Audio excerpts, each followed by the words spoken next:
பல்கலைக்கழகங்களின் துணைவேந்தர்களை தேர்வு செய்வதற்கான தேடுதல் குழுவில் யுஜிசி உறுப்பினரை சேர்த்து மாற்றி அமைக்க வேண்டும் என்று தமிழ்நாடு அரசுக்கு ஆளுநர் ஆர்.என். ரவி மீண்டும் அறிவுறுத்தியுள்ளார்.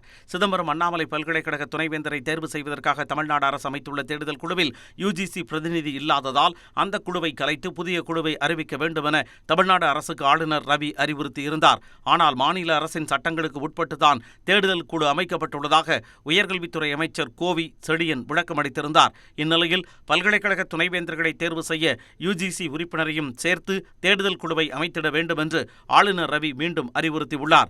உச்சநீதிமன்ற உத்தரவுப்படி பல்கலைக்கழக துணைவேந்தர்களை தேர்வு செய்வதற்கான தேடுதல் குழுவில் யுஜிசி உறுப்பினரை சேர்க்க வேண்டியது கட்டாயம் என ஆளுநர் குறிப்பிட்டுள்ளார். உண்மைக்கு மாறான தவறான தகவல்களை உயர்கல்வித்துறை அமைச்சர் வெளியிட்டுள்ளதாகவும் ஆளுநர் தரப்பில் குற்றச்சாட்டு முன்வைக்கப்பட்டுள்ளது. எனவே சென்னை அண்ணா பல்கலைக்கழகம், திருச்சி பாரதிதாசன் பல்கலைக்கழகம், சேலம் பெரியார் பல்கலைக்கழகங்களின் துணைவேந்தரை நியமிப்பது தொடர்பான தேடுதல் குழுக்களை மாற்றி அமைக்க வேண்டும் என ஆளுநர் மீண்டும் அறிவுறுத்தியுள்ளார்.